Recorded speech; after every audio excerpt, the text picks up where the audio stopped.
Bonjour à tous. Bonsoir. Bienvenue, monsieur et madame Tenji.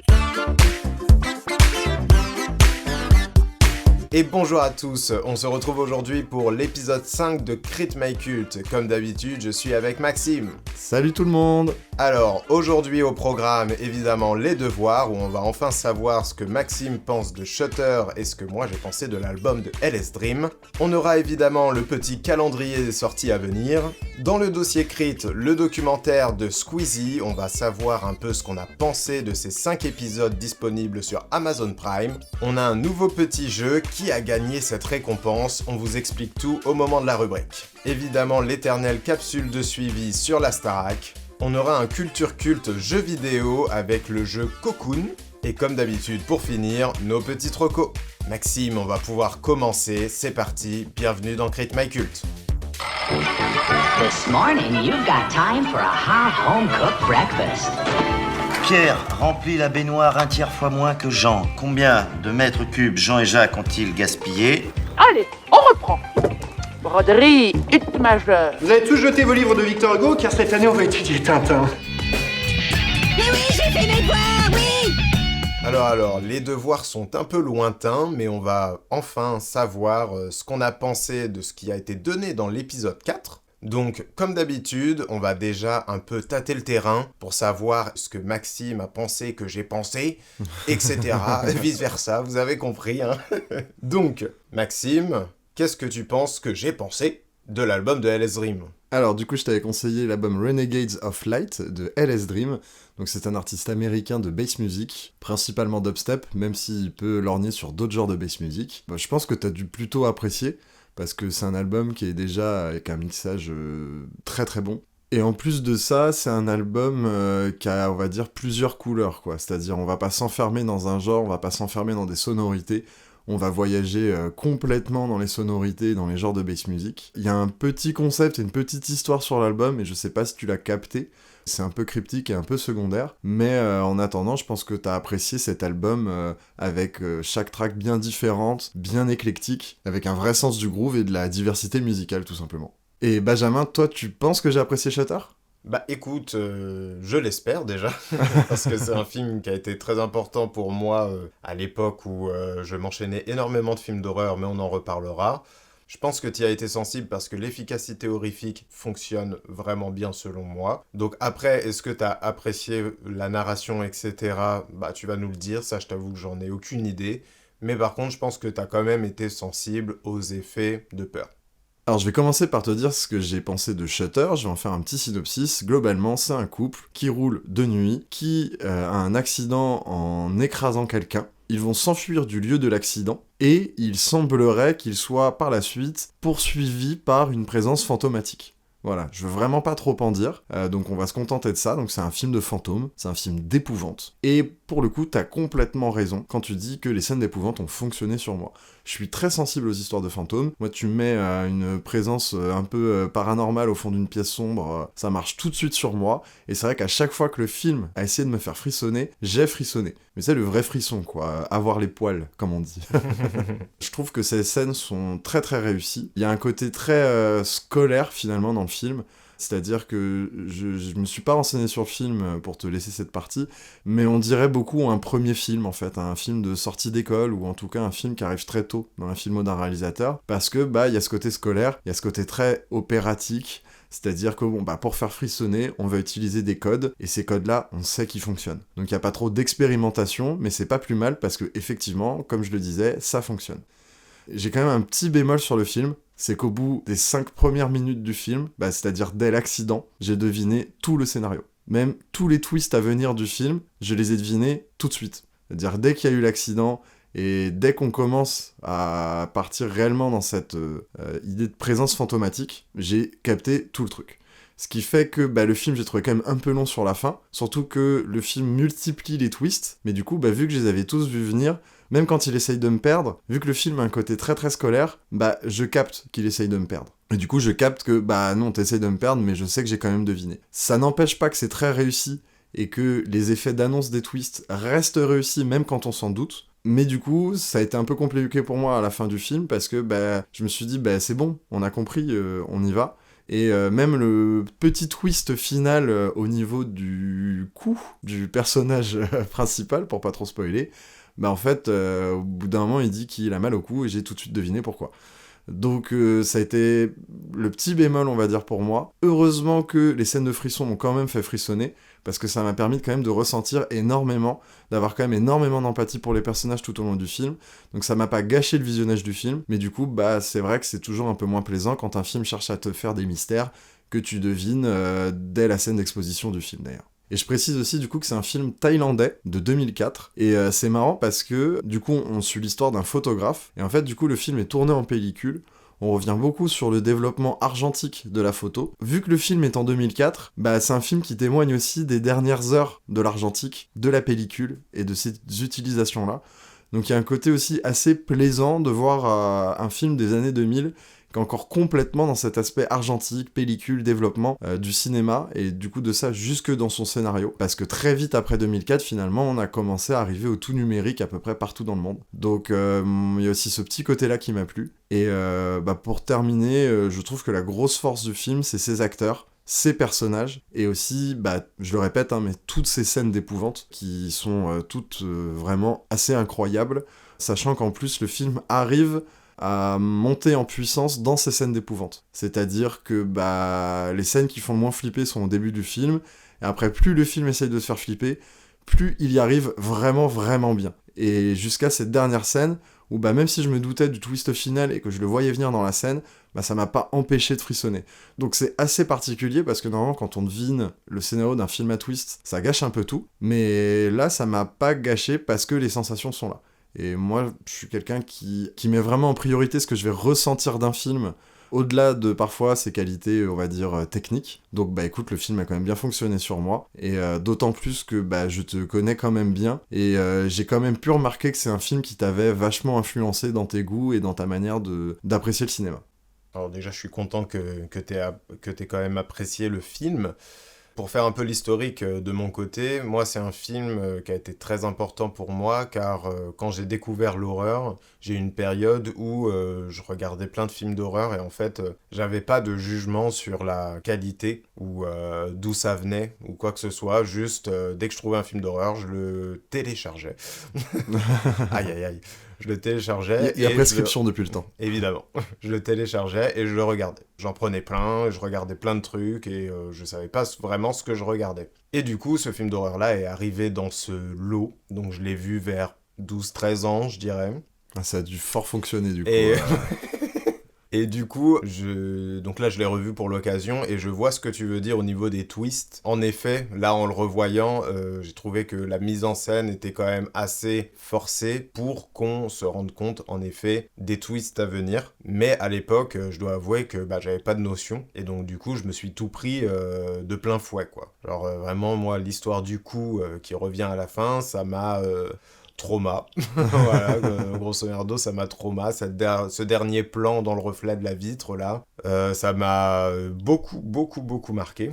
C'est un film que j'aime beaucoup parce que justement, il m'a un peu inculqué comment filmer la peur, comment faire vraiment flipper avec des fantômes. Et c'était la première fois que je voyais un film qui arrivait autant à faire ça, avec en plus des façons de montrer la peur qui est très différente. C'est-à-dire que de temps en temps, on va avoir des petits jumpscares. De temps en temps, on va être vraiment sur une ambiance. Voilà, on va te faire monter la sauce avant qu'il se passe vraiment quelque chose. Parfois, il n'y a rien du tout. On croit qu'il y a quelque chose qui est en train de se passer, et en fait, non, on est dans une scène parfaitement normale. Donc voilà, en fait, il a montré un panel, comme tu dis, c'est très scolaire, mais du coup, pour moi qui l'ai découvert jeune, comme j'avais pas de notion, tout ça a vraiment marché sur moi à 200%, et est resté comme un des films très marquants de cette période où j'ai vu honnêtement des centaines de films d'horreur.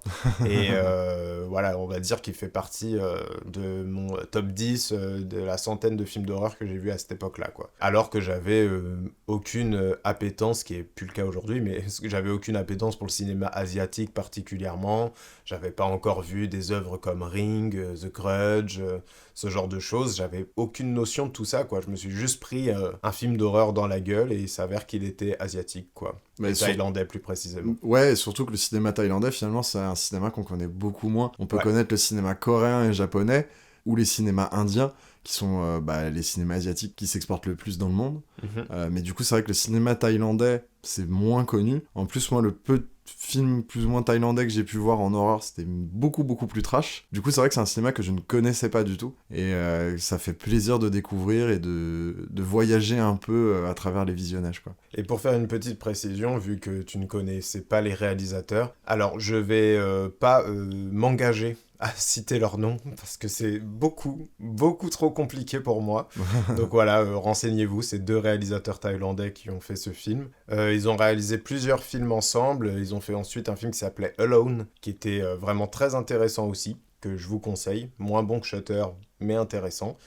Et ensuite, ils se sont un peu séparés pour faire des trucs chacun de leur côté. Il y en a un qui a eu un peu plus de succès que l'autre. Et notamment, celui qui a eu plus de succès a réalisé dernièrement un film qui s'appelle The Medium. C'est un found footage d'ailleurs. Si ça peut vous intéresser, je vous conseille quand même d'y jeter un coup d'œil.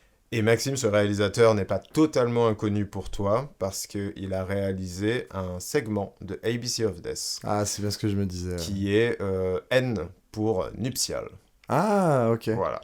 En tout cas, voilà, comme tu disais que tu n'avais pas vu beaucoup de films d'horreur, que tu avais du mal à choisir lesquels tu voulais regarder, voilà, ça me semblait pertinent de te conseiller celui-là, surtout que c'est pas une évidence, j'aurais pu te conseiller un classique ou des choses comme ça, mais ça me semblait plus intéressant de te conseiller un truc qui m'avait plus marqué personnellement, parce que c'est un film qui est vraiment pas très connu.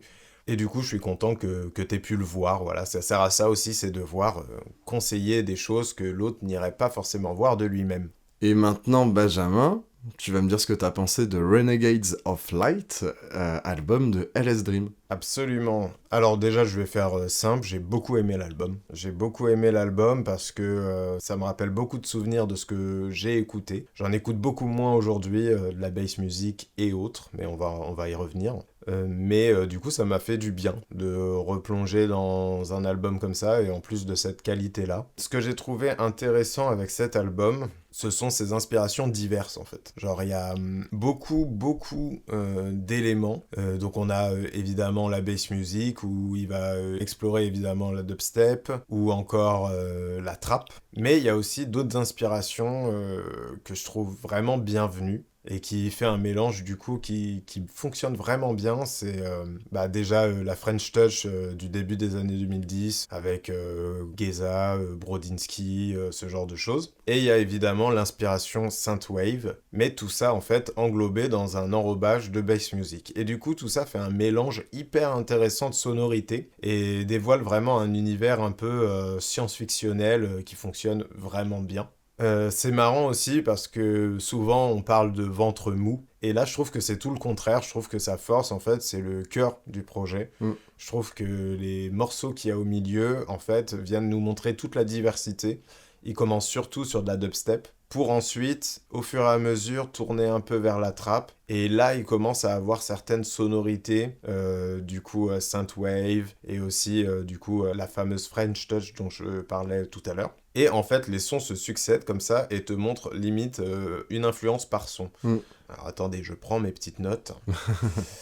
Donc le morceau 5, Shadow Self, où du coup on sent déjà ce mélange de bass music et de synthwave. Ensuite on a White Magic qui fait une dubstep mais beaucoup plus lente, qui fait penser du coup à celle du début des années 2010, encore une fois. L'album est sorti en 2019, mais ses inspirations sont vraiment du début de décennie, je trouve. Ensuite, Eternal Now, où on garde la lenteur, mais cette fois-ci pour partir sur une ambiance trap. Et ensuite, pour finir cet enchaînement de morceaux au milieu, on a Phoenix, où là, d'un coup, il y a une espèce de groove qui débarque, et avec un drop qui fait penser à des sons de Geza ou de Brodinski. C'est très bass house, et moi, Phoenix, ça avait été le son qui m'avait fait découvrir l'album, justement. Ah ouais, ça m'étonne pas que t'aies foncé dessus direct après.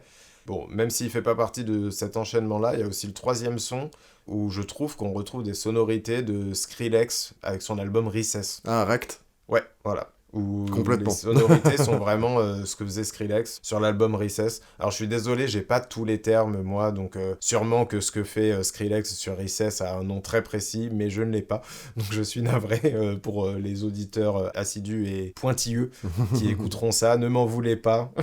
J'ai pas tous les termes, je connais un peu, mais voilà, pas trop. Donc voilà, en fait, tous ces éléments-là ont fait que en fait, j'ai passé un très bon moment parce que j'avais l'impression de voyager entre différents univers, mais qui avaient quand même comme lien cette base très synthwave dans les sonorités et du coup le côté bass music qui est quand même présent quasiment tout au long du projet. Donc j'avais une cohérence et en même temps on me permettait de voyager à travers différents morceaux et donc différents paysages musicaux. Ça fait que l'album passe très bien, je crois qu'il y a 11 morceaux, ça passe assez vite et on passe un agréable moment à explorer tous ces paysages.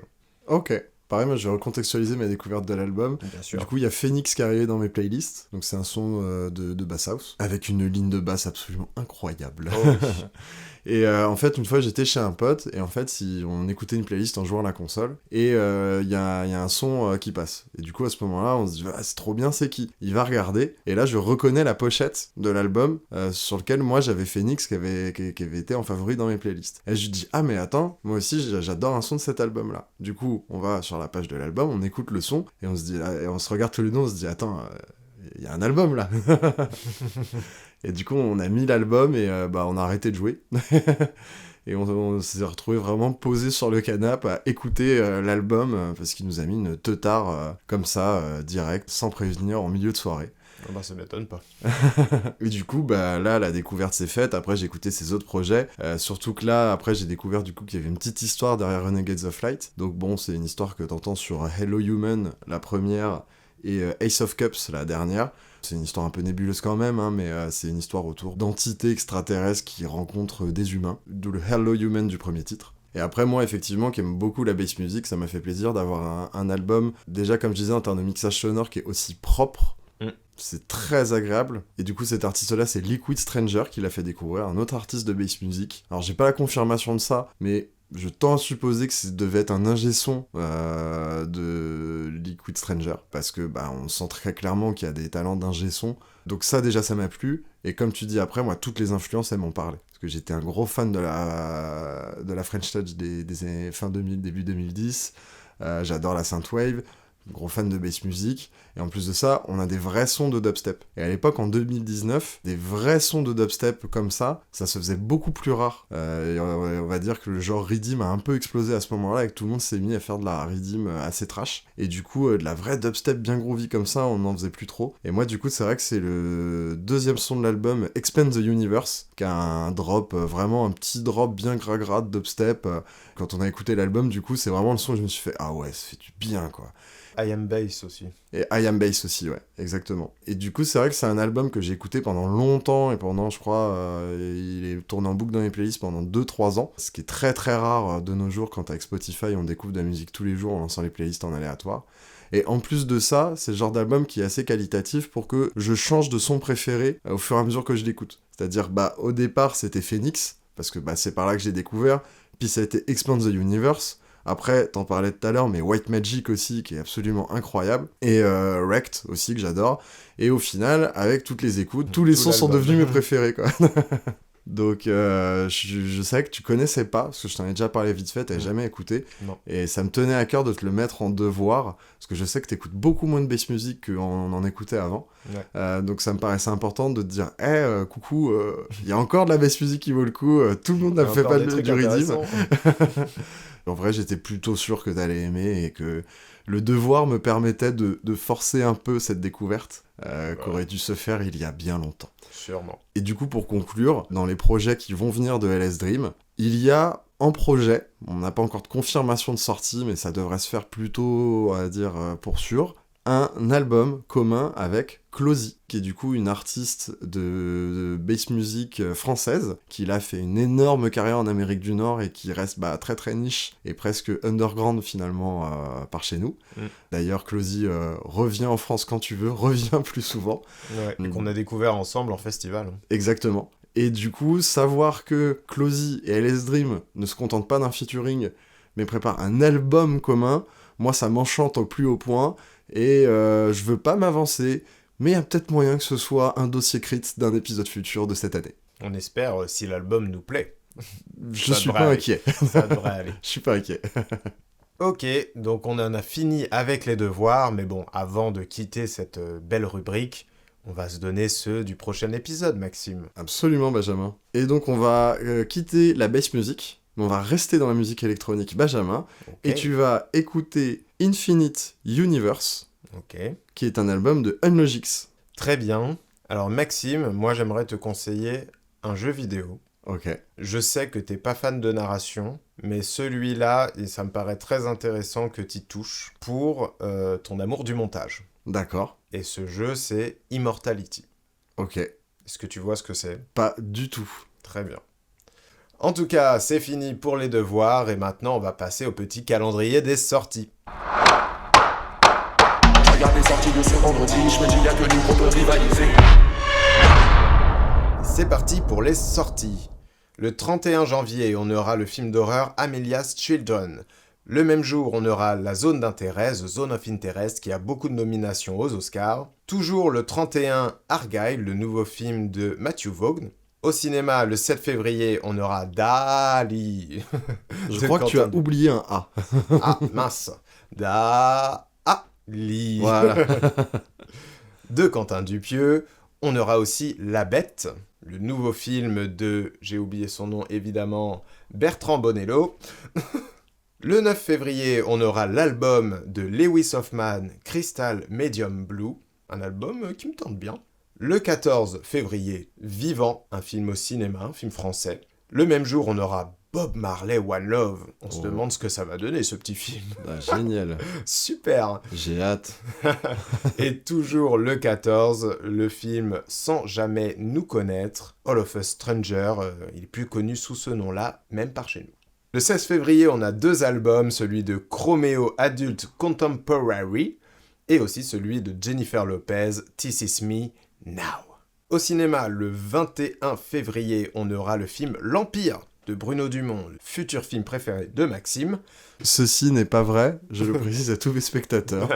Bruno Dumont aura le droit à son tour dans un futur épisode de Crit by Cult. Toujours le 21 février, le film Sleep qui vient actuellement, à l'heure où on vous parle, de remporter le Grand Prix de Gérard May. Donc on a hâte de le découvrir. Toujours le 21 février, un film d'animation chinois, Le Royaume des Abysses. Et on aura aussi un nouveau film français qui s'appelle Le Successeur. Qu'est-ce que c'est que cette matière? On va dire que c'est un petit peu expérimental, hein. Est-ce que c'est bon pour vous? J'en sais rien, j'ai pris n'importe quoi. On passe maintenant à la première grosse rubrique de l'épisode, le fameux dossier Crit. Et cette fois-ci, on a décidé de visionner le documentaire de Théodore Bonnet sur son ami et collègue Squeezie. Donc le documentaire s'appelle Squeezie Merci Internet. Vous pouvez le trouver sur Amazon Prime. Il est en 5 épisodes et on va un peu vous raconter ce qu'on en a pensé. Maxime, est-ce que tu peux démarrer, nous faire une petite intro sur ce que raconte un petit peu ce documentaire sur Squeezie ? Ouais, carrément. Alors, comme t'as dit, c'est un documentaire en 5 épisodes, et ce format d'épisode permet réellement de chapitrer ce qu'on va nous raconter de la vie de Squeezie. L'avantage aussi, c'est qu'on va pas se concentrer que sur Squeezie, de sorte à ce que on va toujours contextualiser la carrière de Squeezie par rapport à ce qu'était Internet au moment où lui a eu ses eras, a eu ses périodes. Du coup, quand on parle des débuts de Squeezie, on contextualise bien quel était l'état des créateurs de contenu sur Internet à cette époque-là. Et on va faire ça tout au long de la série. Ce que j'en ai pensé beaucoup de bien, parce que justement, on ne se concentre pas sur Squeezie, et on évite de tomber dans le format qui est un peu trop courant maintenant, jusqu'au film documentaire sur Cyril Lignac diffusé au cinéma. On n'y reviendra pas. On n'y reviendra pas. Bien. On n'y reviendra pas. Ou tu sais, c'est ces espèces de documentaires où on fait un documentaire sur une personne et on donne plein d'intervenants autour qui disent que du bien de lui, c'est un héros, il a tout réussi dans sa vie, c'est génial et tout, c'est incroyable. Là, c'est pas le créneau du documentaire, on est un peu dans la formule « Ne montre jamais ça à personne » d'Orelsan, où on va avoir des images d'archives qu'on n'a jamais vues, du off de ses débuts de carrière comme du off de ses vidéos plus récentes, et on va vraiment se concentrer sur quel travail et quel investissement personnel il a dû fournir pour pouvoir arriver en tant que numéro 1 d'Internet. Je trouve que c'est là que se dégage la vraie qualité du documentaire, c'est que il s'adresse à tout le monde, autant à ses followers que on va dire aux parents ou aux personnes qui sont un peu moins adeptes des créateurs de contenu internet et qui comprennent pas trop cet univers-là, histoire qu'on puisse comprendre que créateur d'internet c'est un vrai métier, qu'on peut vraiment réussir, que c'est possible de réussir réellement, qu'il n'y a pas que de la chance, bien qu'on n'oublie pas de dire qu'il y a une grosse part de chance toujours dans l'histoire, mais que c'est le résultat d'un travail acharné. Et dans le documentaire, on se rend bien compte à quel point Squeezie c'est un bourreau de travail. Au point que dans l'épisode 3, je crois, il découvre tardivement dans sa vingtaine ce que c'est des vacances entre potes. Donc j'ai trouvé ça bien qu'on note un peu ce côté très réaliste et factuel de ce qu'est la vie d'un créateur de contenu et de ce que ça nécessite pour réussir. Et du coup, bien évidemment, on peut se dire que c'est le cas de tous les autres, surtout qu'on va faire intervenir des MrV ou des Natou, qui font partie de la génération de youtubeurs juste avant lui. Et on va aussi faire intervenir Seb Lafrite ou Hugo Décrypte, qui sont des youtubeurs de sa génération, et aussi des youtubeurs comme Inoxtag, qui font partie de la génération d'après.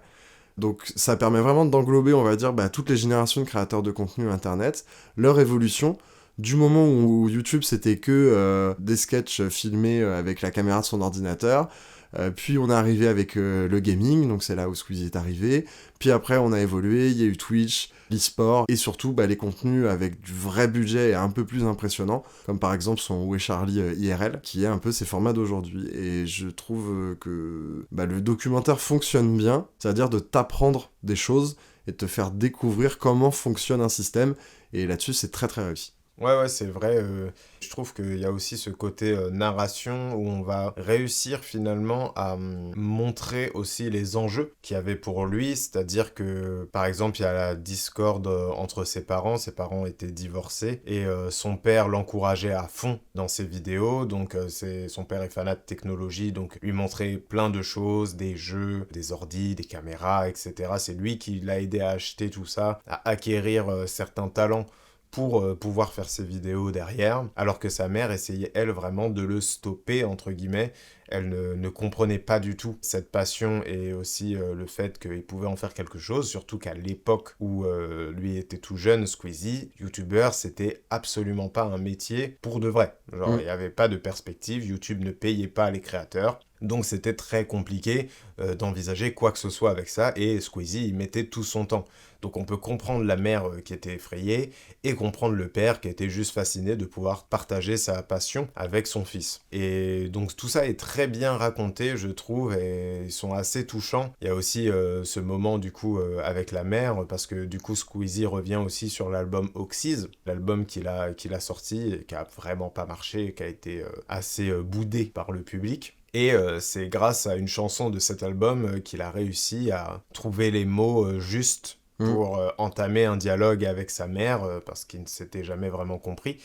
Et ça aussi, le documentaire le montre bien. Je trouve que c'est une bonne façon de parler d'Oxys, parce que c'était un sujet compliqué, c'est clairement le plus gros échec de Squeezie. Et je pense qu'on le voit, ça l'a touché un peu, quoi. Il a compris aussi que c'était un échec logique, car ça a communauté. On fait pas un album en 6 mois, quoi. On fait pas un album en 6 mois, clairement, surtout un album où on essaye d'y mettre ses tripes, en fait. Donc, il a compris ça, et maintenant, par exemple, il a lancé le groupe Trade DJT avec Mid et Chrono Music, et ça, c'est très drôle. Et en fait, Squeezie, je trouve qu'il a un certain talent quand, justement, il y a un peu d'humour dans ses chansons. Je pense notamment à la chanson sur l'album la Zizi Kaka Mixtape, qui est une mixtape incroyable que je vous conseille à tous.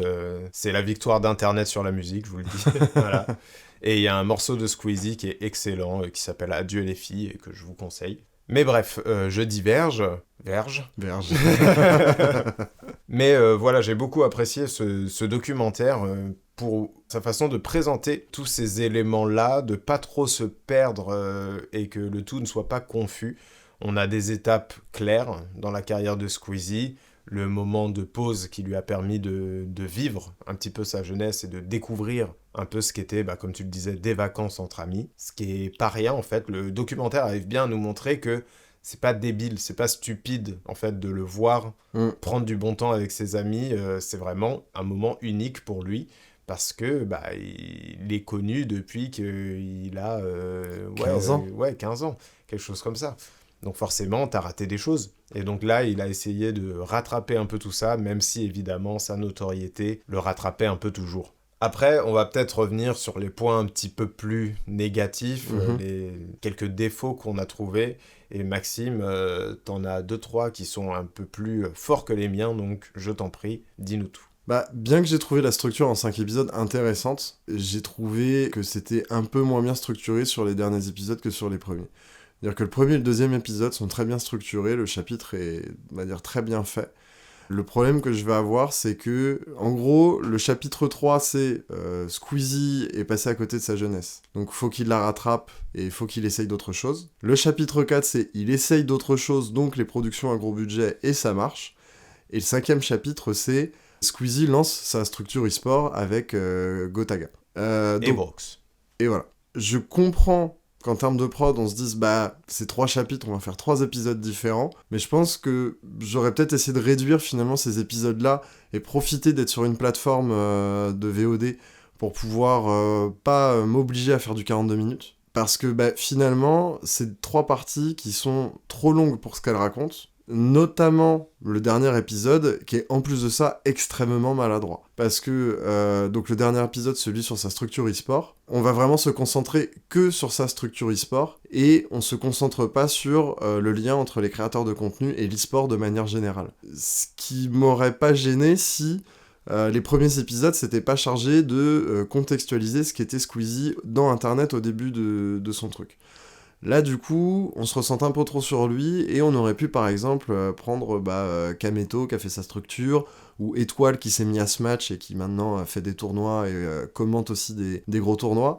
Je trouve que ça aurait été bien de continuer ce côté du Squeezie n'est qu'un prisme pour parler de l'évolution du métier de créateur de contenu sur Internet, là où, du coup, le 5 prend un virage où on parle que de Gentlemate, sa structure. Quant à l'épisode 3 et 4, bah encore une fois, ils sont trop longs pour ce qu'ils racontent, c'est-à-dire que on nous présente des choses, et après, on en profite pour nous montrer tout un tas d'images d'archives qu'on n'aurait pas vues avant. Donc ça a de l'intérêt si on est intéressé par la découverte de ces images d'archives, comme avec le documentaire d'Orelsan. Mais pour le coup, ça raconte en boucle des choses qu'on a déjà vues. Je pense par exemple quand il est en vacances et quand on lui demande des autographes, il y a une scène très forte où il se balade tranquillement et où au bout d'un moment les gens font carrément la queue sur la plage pour prendre des photos avec lui. Cette scène suffisait à montrer que c'était problématique. Le problème, c'est qu'on va nous le montrer 3 fois. Après, ça gâche pas le visionnage non plus parce que on continue d'apprendre beaucoup, qu'on découvre des images d'archives et tout. Mais voilà, c'est des problèmes qu'on retrouve sur la fin de ce documentaire. Alors je suis totalement d'accord avec toi concernant l'épisode 5, la partie sur Gentlemate. En fait, je pense que c'était une partie nécessaire, mais qui est un peu trop maladroite. Je pense qu'elle est nécessaire dans le sens où, tout comme on vient prouver à un grand public que Internet, YouTube, gagner sa vie avec YouTube, c'est un vrai métier, où on a des responsabilités, où on a beaucoup de boulot, etc.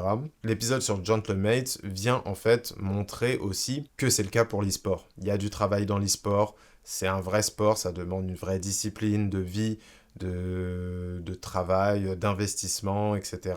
C'est pas je joue le samedi soir avec mes potes et je m'améliore comme un ouf. Non, c'est à plein temps, faut faire du sport, faut faire plein de choses pour avoir un mental d'acier durant les compétitions. Le problème étant, comme tu l'as dit, de toute façon, qu'il n'est pas assez exhaustif sur sa vision de l'e-sport, et c'est ça le problème avec cet épisode. Après, par contre, je suis pas d'accord avec toi concernant l'épisode 3 et l'épisode 4, parce que l'épisode 3, certes, du coup, on a le passage où il est en vacances, mais on a aussi le passage sur Oxys, qui est pour moi hyper important, et qui, du coup, réduit quand même le temps de ses vacances, etc. Et qui se mélange un petit peu, parce qu'il le dit pour lui aussi, c'est un peu sa bulle d'air.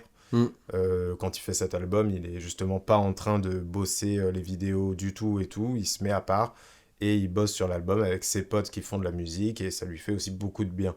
Et concernant l'épisode 4, qui revient du coup sur les gros concepts, le GP Explorer, etc., pour moi, c'est plus que nécessaire de prendre le temps de raconter cette période, parce que c'est la période actuelle, et c'est en plus, pour moi, le tour de force qui fait que Squeezie est le premier youtubeur de France, et qu'il le restera très très longtemps, à mon avis, tant qu'il lui arrive rien, et qu'il arrive à continuer ce rythme, et cette façon de produire. Donc voilà, pour moi, les épisodes 3 et 4 étaient eux aussi très intéressants, même si je peux y voir quelques petites longueurs, évidemment.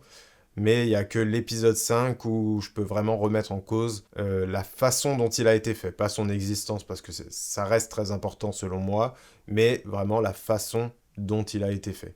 On a maintenant fait le tour de ce documentaire sur Squeezie. Sachez qu'il a annoncé aussi qu'il faisait une pause de 2-3 mois sur sa chaîne principale, ce qui est vraiment étonnant de sa part et qui n'est pas arrivé depuis très très très longtemps. On peut encore le retrouver en live et sur les casts de match Gentleman, mais la chaîne principale en elle-même est en pause actuellement.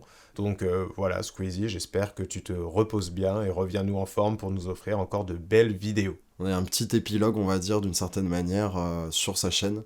Et c'est la dernière vidéo qui s'appelle, je crois, Dernière vidéo avant un moment, quelque chose comme ça. Oui, voilà, où en gros, ils reviennent sur comment ils ont fait le documentaire, et il fait ça avec, du coup, Théodore Bonnet, qui est le réalisateur, et son moteur, qui s'appelle aussi Théo, et j'ai oublié son nom, j'en suis navré. Voilà.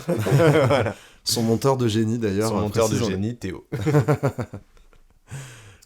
C'est parti pour les jeux ? Allez, jouons un petit peu. Bonsoir. On va jouer à un jeu. Du coup, on va enfin pouvoir passer à notre nouveau jeu qui s'appelle « Qui a gagné cette récompense ?» Alors c'est très simple, vu qu'on est en période de cérémonie avec les Césars, les Oscars, les Golden Globes, les Grammys, on s'est dit, et si on remontait un petit peu le temps pour revenir sur certaines catégories et demander à l'autre « Mais qui a gagné cette récompense ?» Du coup, si vous n'avez pas compris, vous allez très vite comprendre parce que Maxime va me donner son premier défi. Alors, Benjamin, qui a gagné la meilleure chanson rap au Grammy 2011 ? Est-ce que c'est Nothing on You de Bruno Mars ? Ok. Est-ce que c'est Not Afraid de Eminem ? Est-ce que c'est Empire State of Mind de Jay-Z et Alicia Keys ? Love the Way You Lie par Eminem et Rihanna ? Ou est-ce que c'est On to the Next One par Jay-Z et Swizz Beatz ? Ok, c'est pas simple. Est-ce qu'ils ont fait de la merde ? C'est ça la grande question. Parce que j'hésite entre 3. S'ils ont fait de la merde, ils l'ont donné à Not Afraid. Ok. Si ils ont suivi le succès commercial et en même temps, ils ont mis Alicia Keys et Jay-Z. Ok. Et j'ai un petit doute avec le Rihanna Eminem aussi. Parce que je me dis, nominer 2 fois Eminem, tu lui en donnes un quand même.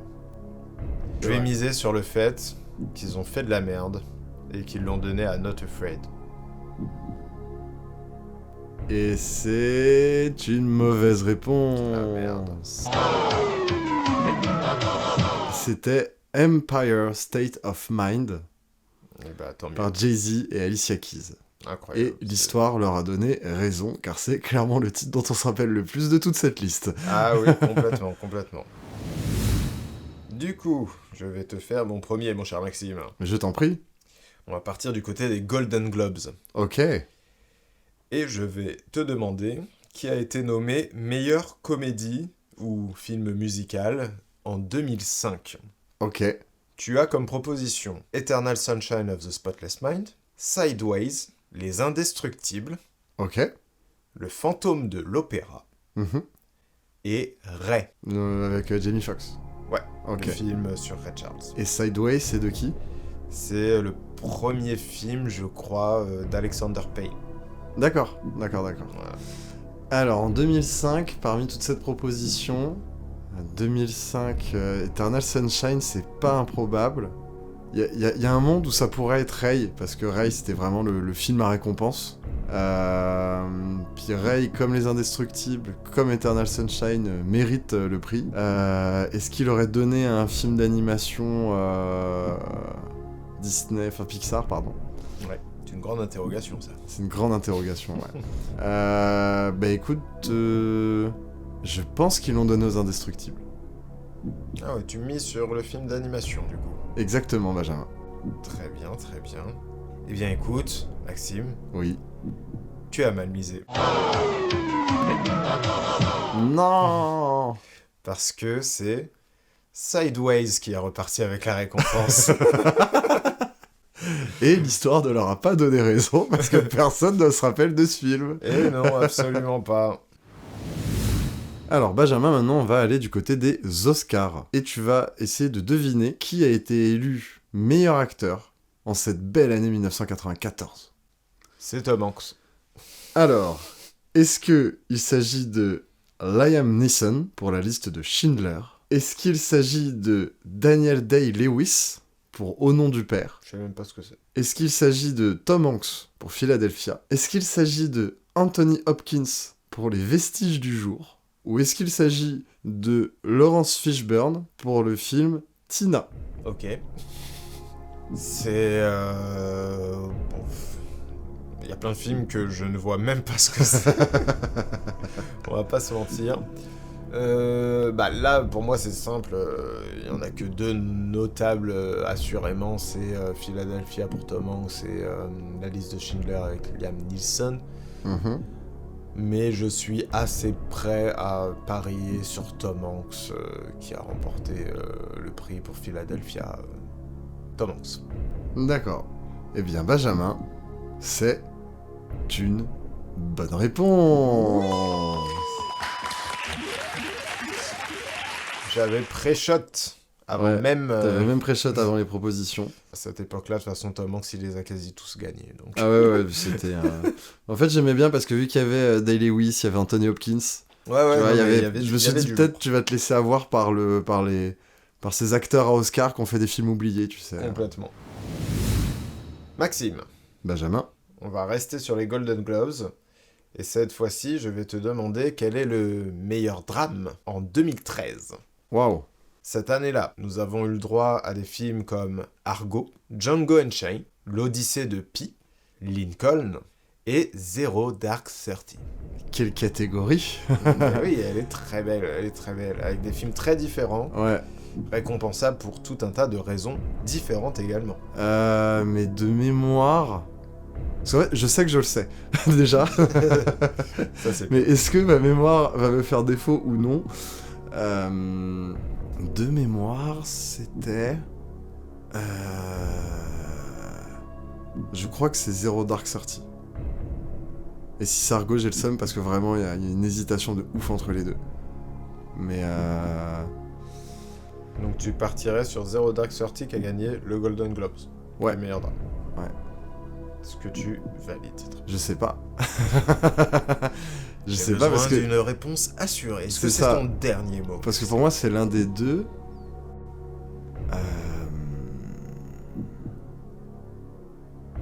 Ouais, Zero Dark Thirty. Ouais. Très bien. Maxime, Benjamin. déjà je peux te dire que ce n'est pas Django. Ce n'est pas l'Odyssée de Pi. Et ce n'est pas Lincoln. Ok. Ton hésitation est valable. Yes. C'est déjà ça. Et le meilleur drame de l'année 2013 a été donné à Argo. Non. Non. Je suis navré. Ah mon ouais, cher c'est Maxime. terrible. C'est terrible, je l'avais presque. Mais Ouais. Tu étais sur une très bonne façon de penser. ok. Alors, Benjamin, on va retourner du côté des Grammy Awards. Très bien.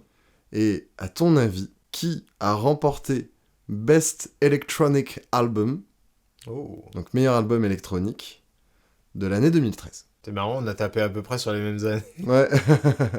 Est-ce qu'il s'agit de Don't Think des Chemical Brothers? Album Title Goes Here de Deadmau5. Est-ce qu'il s'agit de Fire and Ice de Cascade? Est-ce qu'il s'agit de Bangarang de Skrillex? Ou est-ce qu'il s'agit de Wonderland de Steve Aoki? Waouh. Waouh, celle-là, elle est compliquée. Je pense qu'il faut quand même rester sur une dimension commerciale. Du coup, naturellement, j'enlèverais Deadmau5. Ouais. J'enlèverais Skrillex. À Ok. cette époque, en tout cas. Pour moi, ça se joue entre Chemical et... j'ai oublié... il y avait Steve Aoki et Cascade. Cascade. J'ai un souvenir de Cascade qui en gagne un et que j'avais été un peu scandalisé. Je sais pas si c'était cette année-là, je pense pas que j'aurais été scandalisé avec cette année-là. Donc je suis hésitant. Je vais partir sur le fait que c'est les Chemical Brothers qui l'ont eu. Avec Don't Think? Avec Don't Think. Ok. Tu valides? Je valide. D'accord. Eh bien, ce n'était pas cette année-là que t'as été scandalisé, car ce n'était pas Cascade. Ah. Bien évidemment, ce n'était pas Steve Aoki. Ce n'était pas Deadmau5 non plus, effectivement. Et ce n'était pas non plus Chemical Brothers. Car il s'agissait de... Bangarang de Skrillex. Bah, je suis très surpris. Qui avait remporté aussi le meilleur enregistrement dance. Pour Bangarang? Pour Bangarang aussi. Je pensais que la révolution n'était pas encore assez appuyée. Si, parce que oui, Bangarang, c'est juste après Scary Monster. Ah oui. J'ai mal misé. Tant pis pour moi. Bon, y a toujours 1-0 à notre super jeu. Ouais. Peu de bonnes réponses. On a moins de lucidité que prévu. Alors Maxime, cette fois-ci on va passer du côté des séries, toujours dans les Golden Globes. D'accord. Et je vais te demander le meilleur drama, du coup, de 2007. Waouh. Et tu as en proposition 24. En série? En série, oui. D'accord. Big Love, Grey's Anatomy, Heroes ou Lost. Waouh. Alors, déjà j'ai envie de dire 24, on a déjà probablement eu un, mais 2007, c'était peut-être pas la meilleure période pour l'avoir. T'arrives à te repérer parmi les saisons de chaque série. Ouais, complètement. Heroes, si elle en a eu un, c'était en 2007. Quoique... Difficile d'en avoir plus loin. Grey's Anatomy, il y a moyen qu'elle en ait eu un à cette période-là aussi. T'as dit quoi aussi, Big Love? Ouais. En vrai, ça me dit rien que déjà comme série. Je la situe pas. Et c'est vrai que les Golden Globes font souvent des choix populaires. Donc j'éliminerai déjà Big Love. Ok. Et Lost en 2007, elle était à son prime, c'était saison 3. En vrai, j'ai envie d'éliminer 24, parce que 24 en 2007, ça devait être la saison 6. C'était pas celle à récompenser, quoi. Hype était passé. Bah, c'est pas la meilleure, la 6, quoi. Le climax de 24, c'est vraiment la 5. Grey's Anatomy, je sais pas pourquoi, j'ai l'impression que ça, c'est le concurrent. Tu te dirais, quand même pas Grey's Anatomy, tu vois. Et qui peut l'avoir. Ouais. Niveau hype, il y a moyen que ce soit Heroes. Genre saison 1, c'est vrai qu'il faut se rendre compte du phénomène que c'était. Surtout vu de la qualité de toutes les autres saisons de la série, on a tendance à oublier à quel point la saison 1 est génialissime. Bah écoute, faut faire un choix. Oui. Je vais me dire, il y avait une hype de fou furieux pour Heroes à cette époque-là. Et donc tu pars sur Heroes. Ouais. Très bien. Encore une fois, tu as plutôt bien raisonné. Big Love, évidemment, n'est pas gagnant. 24 n'était pas son prime, donc voilà, c'était pas le moment. Il nous reste donc Grey's Anatomy, Heroes et Lost, qui étaient clairement, eux, à leur prime cette année-là. Ah, clairement. Et l'Académie, cette année-là, a décidé de le remettre à Grey's Anatomy. Oh non. Eh oui. Eh oui. Shonda Rhimes. C'est comme ça, Maxime. Eh bien, Benjamin, nous allons repasser du côté des Oscars, cette fois-ci. Très bien. Et je sais que tu suis assidûment les Oscars, et là, on va passer aux Oscars 2013. Ah. Donc là, je vais en appeler à tes souvenirs. Ouais, là, c'est une histoire de souvenirs, ouais. Est-ce que tu te rappelles de qui a gagné le meilleur film étranger? Ouf, ah ouais, là, t'as bien été cherché pour me piéger, donc c'est bien. Est-ce qu'il s'agit de Royal Affair, un film danois? Ouais. Pour éviter de d'écorcher tous les noms, je vais souvent dire le pays. Ouais. Est-ce qu'il s'agit de Rebelle, un film canadien?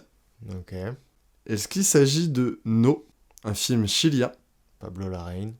Est-ce qu'il s'agit de Amour, un film autrichien? Anneke. Est-ce qu'il s'agit de Kon-Tiki, un film norvégien? Alors, je vais rester... J'ai une première intuition quand t'as cité les noms. Je ne sais pas pourquoi, Royal Affair me parle énormément. Ok. Et j'ai aucune idée de pourquoi, mais je vais tout miser là-dessus.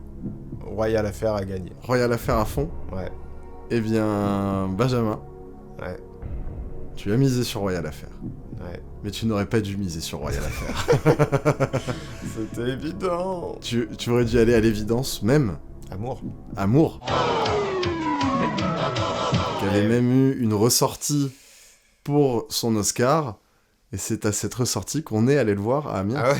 Putain. Eh ben, je ne m'en rappelais pas. Voilà.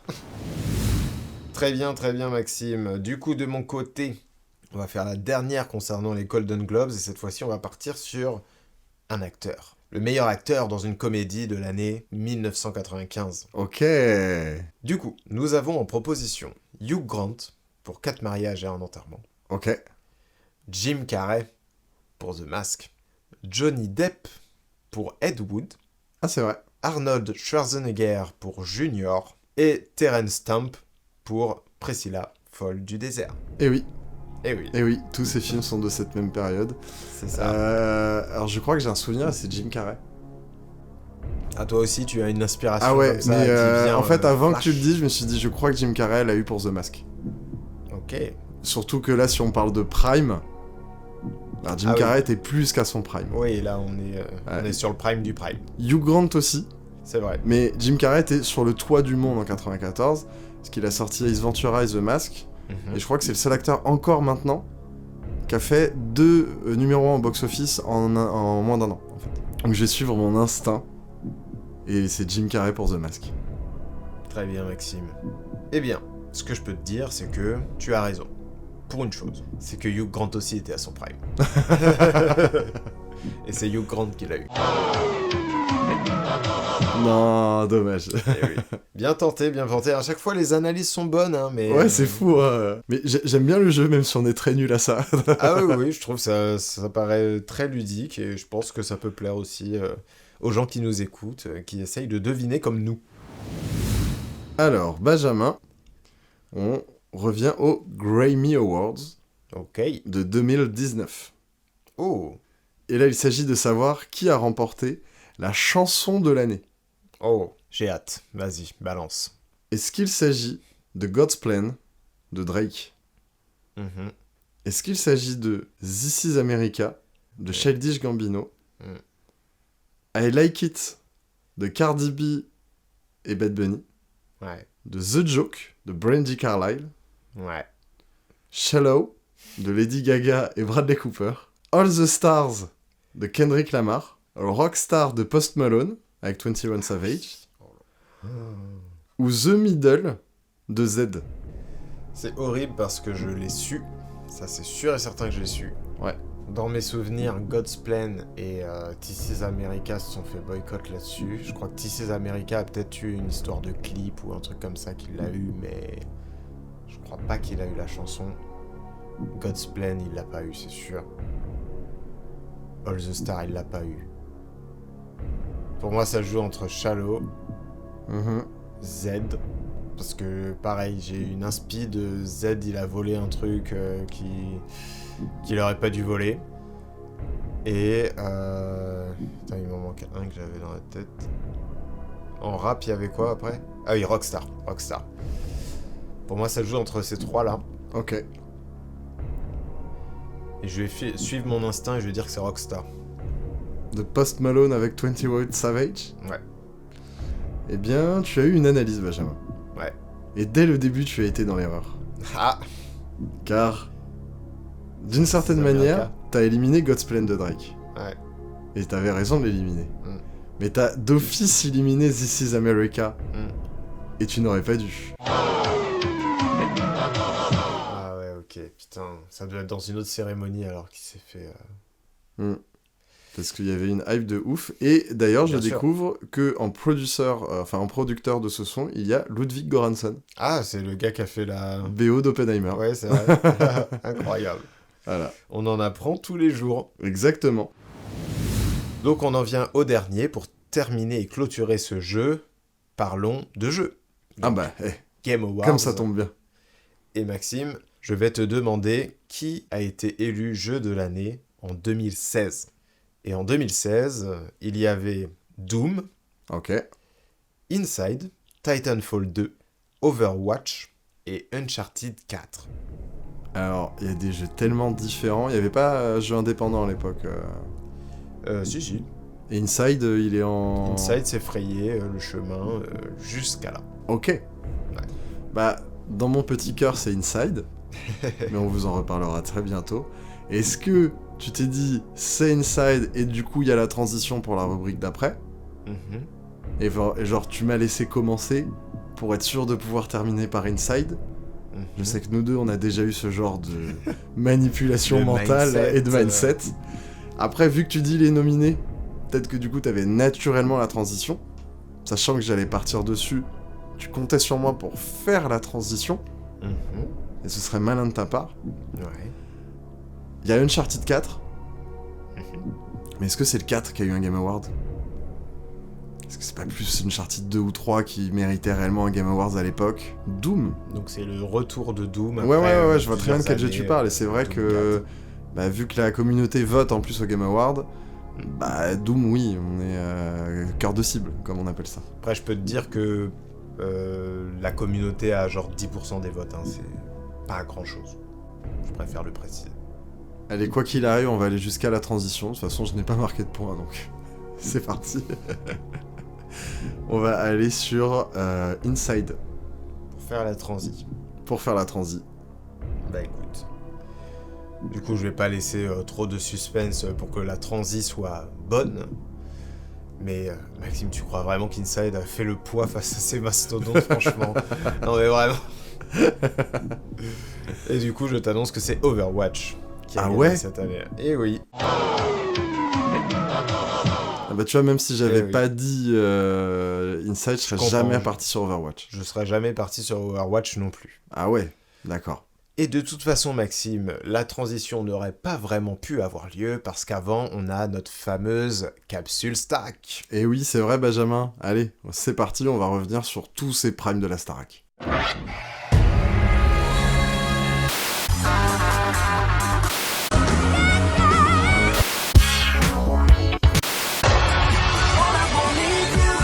C'est le grand soir. Bienvenue, soyez les bienvenus à Star Academy. Que va-t-il se passer ? Donc, sacrée capsule Starac qui nous attend parce que, on n'a pas fait de débrief depuis 6 émissions de la Starac. Absolument. Parce que, on a fait une trêve de Noël, il y a eu un épisode spécial bilan 2023 qu'on vous invite à aller découvrir, et le temps de préparer cet épisode. Donc, on s'était arrêté à l'époque, à l'épisode de Noël. C'est ça. Donc, depuis, qu'est-ce qui s'est passé ? Eh bien, il y a eu l'épisode de Noël, où il n'y a pas eu d'éliminés, parce que, c'est la trêve de Noël, on allait quand même pas faire ça à un candidat. C'est la fête. C'est la fête. Et pour la fête, du coup, on a invité les anciens copains, et se sont ramenés Mario, Houssine, Aurélie, des anciens candidats de la Star Academy, qui ont pu refaire des prestations en live avec les candidats.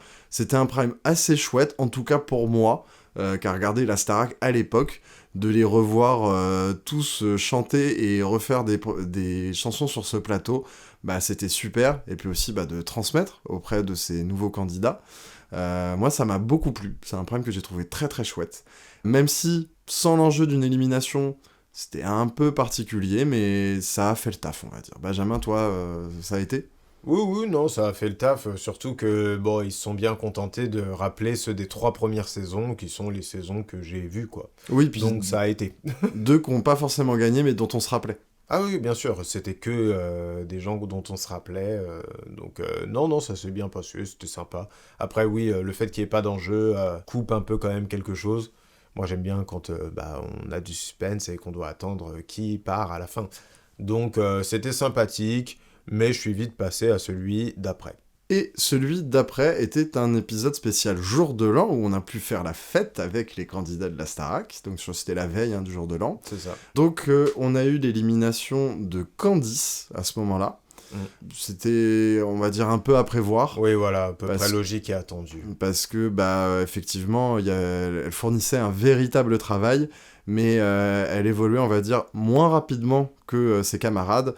Donc très vite, même si elle a été beaucoup sauvée par le public sur les épisodes précédents, au bout d'un moment, vu ceux qui restaient, sa fanbase a peut-être pas été assez forte. Et naturellement, elle est sortie. Par la suite, il s'est passé à peu près la même chose avec le départ de Djibril. Oui, voilà, attendu, pareil. C'est-à-dire en plus il a eu un gros coup de mou qui fait qu'il a pas évolué aussi vite et au bout d'un moment il a repris du poil de la bête mais le retard était pris et du coup il a été éliminé. Arrive un épisode important, car rappelez-vous, on vous avait fait des pronostics pour le carré final, et 2 de nos candidats pronostiqués étaient déjà partis, Clara et Margot. Il nous restait donc Lenny et Pierre dans la course. C'est ça. Et aux portes de la demi-finale... Pierre a été immunisé. Parce qu'il a fait une évaluation incroyable, faut le dire, il a complètement mérité, voilà. Et donc tous les autres ont été directement mis sur la sellette, donc les 4 autres, pour atteindre les demi-finales. Et donc c'était la première nomination de notre fameuse... Lenny. Et oui. Et il s'est passé ce qu'il s'est passé, Lenny a été éliminé, malgré sa performance incroyable lors de ce prime. Malgré une évolution absolument géniale sur toute la saison. En plus de ça, c'était peut-être l'artiste la plus complète de tous les candidats. C'était pas peut-être, c'était sûr. Voilà, ça fait danser, chanter, elle savait tout faire. Mais le fait est qu'elle a jamais été mise en danger, donc y a pas forcément de fanbase qui s'est créée autour d'elle pour absolument la sauver.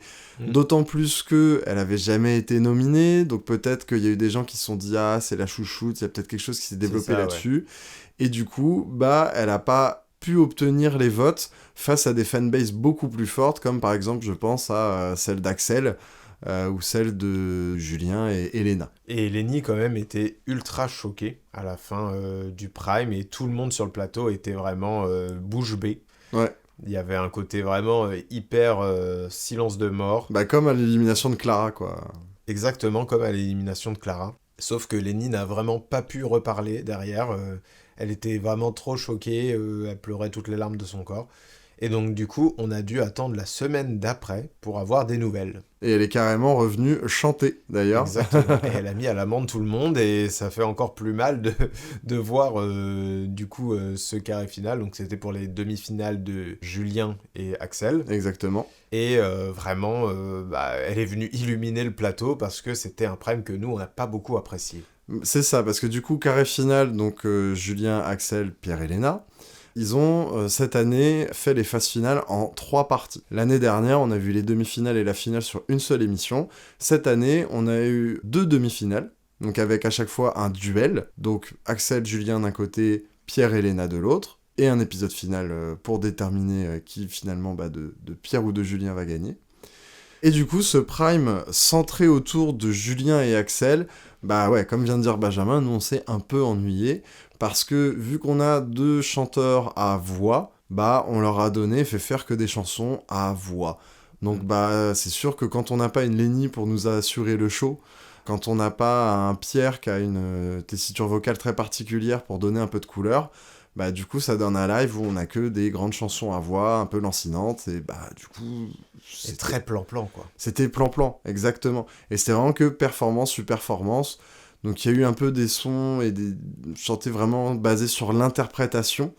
Mais pareil, du coup, c'était un peu larmoyant et c'était pas ouf, tout simplement. En tout cas, c'est pas ce que nous, on aime voir dans la Starac, ou en tout cas pas de manière aussi longue sur tout un prime, quoi. C'est ça, surtout que, bien que c'est des candidats qu'on apprécie, c'est pas non plus ceux qu'on soutient. Donc du coup, l'enjeu pour nous était... on était assez indifférent à l'enjeu de cet épisode. On était au niveau 0, je crois. C'est ça, c'est-à-dire peu importe ce qui se passait, ça nous convenait. C'est ça. Sachant que maintenant, nous, il nous reste plus que Pierre qu'on supporte. Et donc du coup, il y a eu la deuxième phase de demi-finale. Pierre face à Elena. Elena s'est très bien battue, mais au fond d'elle, je pense qu'elle savait. Parce qu'elle a eu aucune surprise à l'annonce du gagnant qui a été Pierre. Hein. Elle a félicité Pierre directement, finalement. Voilà, c'est ça. Je pense qu'elle savait. Pour le coup, c'était un prime quand même un peu mieux, parce que y avait du show, il y avait de la déco, il s'est passé un peu plus de choses, quoi. Ouais, c'est ça, il y avait des duos intéressants entre les deux, parce que leurs voix se matchent bien, donc c'était des duos intéressants, c'était pas que du duel comme la semaine d'avant avec Julien et Axel. Donc là, on avait quand même des beaux moments qui se sont passés, des trucs sympathiques, des invités agréables par-ci par-là, donc non, franchement, c'était un prime comme on aime bien. Exactement. Voilà. Et puis pareil, c'est vrai que je ne vais pas préciser, mais Julien s'est très très bien battu et a amplement mérité sa place en finale. Donc on reviendra à l'épisode prochain pour vous reparler brièvement en fait de cet épisode final et du gagnant. Donc vous le savez, nous on soutient Pierre, mais vu que on a curse littéralement tous nos favoris avec nos pronostics, allez Julien, allez. Ouais, félicitations Julien pour cette victoire. Bravo.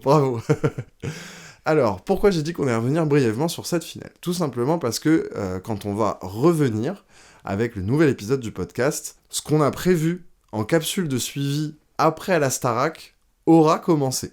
Un indice se trouve dans notre tout beau nouveau jingle tout neuf de la capsule, je vous laisse y revenir, vous pourriez deviner l'émission ou les émissions qu'on va traiter.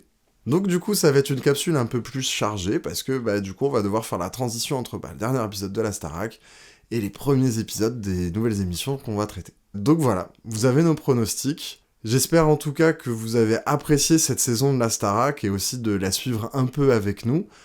Toi Benjamin, je sais que t'avais pas regardé l'année dernière, que t'étais pas du tout adepte de la Starac et que je t'ai embarqué dedans. Absolument. Même que tu t'es mis à regarder les quotidiennes à la fin. Ouais. Du coup, est-ce que tu peux dresser quand même un petit bilan de cette saison de la Starac ? C'est un bilan plutôt agréable. Le début a été compliqué pour moi parce que je suis habitué à regarder des émissions où les gens savent chanter. Et du coup, à avoir une émission où quasiment personne ne sait chanter, en tout cas à une voix quand même remarquable, on va dire. Ça a été compliqué les débuts pour moi, mais après j'ai appris à m'attacher à certaines personnes. Je pense que le centre de l'émission a été mon moment préféré parce que je commençais à avoir mes petits favoris et ils étaient encore là. Là où le début c'était compliqué pour moi parce que je devais m'habituer aux gens, et là à la fin où vraiment moi mes favoris sont partis. J'aime beaucoup Pierre, mais c'était quand même pas un de mes favoris, je dois l'avouer quoi. Donc Margot et Lenny étant déjà partis, je suis un peu moins dedans maintenant, je dois l'avouer. Mais ça s'est regardé, c'était sympathique et c'était marrant de suivre ça avec toi pour pouvoir en parler à nos auditeurs. Et puis, je pense que du coup, vu que t'es plus habitué, comme tu dis, à des émissions où les candidats arrivent en sachant chanter, en ayant déjà un univers musical, peut-être aussi t'as apprécié de les voir s'améliorer au fur et à mesure des épisodes. Ouais, bien sûr, ça faisait plaisir à voir. Après, je dois avouer que ceux que j'aime le plus, c'était pas ceux qui vraiment se sont améliorés, ils étaient déjà assez talentueux. Sauf pour Margot, mais elle a pas eu le temps de s'améliorer. Lenny, voilà, elle s'est améliorée, évidemment, mais c'est pas elle où on remarque le parcours de ouf. Tu vois, je pense plutôt à une Elena ou même à un Axel qui est parti maintenant, mais où là, vraiment, l'évolution était remarquable. Évidemment, c'est agréable de les voir s'améliorer, mais disons que mes préférés, c'était pas ceux qui avaient le plus à s'améliorer, donc c'est pas le truc que je retiens le plus non plus. Ok. Et du coup, sur tes candidats préférés, tu restes sur Margot et Lenny. Margot et Lenny. Parti trop tôt. Parti trop tôt. Et on a hâte aussi de voir les carrières qu'ils vont faire. J'espère qu'ils vont réussir à signer des bons contrats, qui pourront faire des albums corrects, parce que c'est souvent le problème avec les candidats de télécrochet. Notamment, c'est le problème historique des candidats de la Starac. Souvent, le premier album est moyen, il faut attendre quelques années avant que la carrière décolle réellement. Là, je vois, moi, par exemple, sur les candidats de l'année dernière, il n'y a aucune carrière qui a réellement démarré et décollé. Donc, à voir, parce que c'était une saison, je trouve, qui avait un très bon cru en termes de candidats. On vous l'a déjà dit plusieurs fois, mais il n'y avait pas de drama. Il y avait vraiment ce côté concours de chant. Il y avait une bienveillance incroyable entre les professeurs, entre les candidats, dans l'émission de manière générale, et ça fait du bien d'avoir une émission comme ça où on va pas chercher à créer du drama. Ok, ils s'entendent tous bien, c'est très bien en fait. Ouais, voilà. Limite, ça fait une autre penchant d'émission de télé-réalité. Ouais, voilà. C'est tout. La télé-réalité. Voir une grande famille. Bienveillante. Qui doit s'éliminer. Les duels fratricides. Donc voilà, en tout cas, c'était agréable de les suivre. Moi, je sais aussi qu'ils regardaient les quotidiennes. Je sais qu'ils vont me manquer quand même. Voilà. Écoute, c'est normal, hein, quand on est habitué à un truc quotidiennement, toujours difficile de s'en séparer. Et moi, pour le coup, qui a plus l'habitude de regarder l'émission, j'ai trouvé que c'était la meilleure émission du programme, parce que justement, il y avait que des bons candidats. Un très très bon casting, que ceux qui étaient moins bons ont su s'améliorer, et du coup, c'était très agréable à suivre. Après, il y a eu des rebondissements qui m'ont pas plu, parce que forcément, mes favoris sont partis, mais c'est le jeu. C'est ce qui crée aussi le suspense de ce genre d'émission où il y a des éliminations de semaine en semaine. Et en attendant, dans la plupart des cas, je trouvais que les candidats qui restaient n'avaient pas volé le fait de rester, pour une raison ou pour une autre. J'ai quand même très hâte de la finale, on peut avoir des surprises. Ils peuvent préparer un sacré prime pour la finale. Donc c'est vrai qu'en plus, on a eu des shows vraiment spectaculaires. Et c'était vraiment agréable de retrouver tous les samedis soirs un concert, un vrai spectacle où on a de la danse, du chant, et où tout ça se mélange de manière à nous créer un vrai show, tout simplement, en plus sur notre canapé à la maison avec une pizza. Que demande le peuple? Hâte de l'année prochaine, ils ont déjà annoncé la prochaine saison, le casting est ouvert. Voilà, si vous n'avez pas eu l'info et que vous avez envie de vous inscrire, le casting est ouvert. Comme ça, vous pourrez dire lors de votre portrait « Oh, j'ai découvert que le casting, c'était grâce à Crit My Cult. » Oui, on espère que vous allez nous retenir, évidemment. Bien évidemment. Et sinon, on a hâte. J'ai vu que ce serait une saison dédiée à Grégory Le Marchal. Quelle forme va prendre cet hommage? On verra, écoutez. En tout cas, moi, j'ai hâte. J'espère en plus qu'on pourra se retrouver pour resuivre cette saison 3 du revival de la Star Academy. On vous donne rendez-vous à l'épisode prochain pour découvrir qui a gagné cette fameuse finale. Et quelles émissions on va suivre maintenant que la Starac est terminée. C'est un gros mystère. Bon, voilà. En tout cas, merci d'avoir suivi cette saison avec nous. On va faire la transition qu'on n'a pas faite sur le jeu. Et on va reparler d'Inside. On va reparler surtout d'un jeu de son créateur. On va parler de Cocoon. Nous interrompons ce programme pour vous présenter l'histoire de... His name is James Cameron.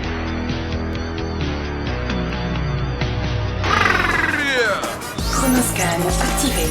Mode Légendex.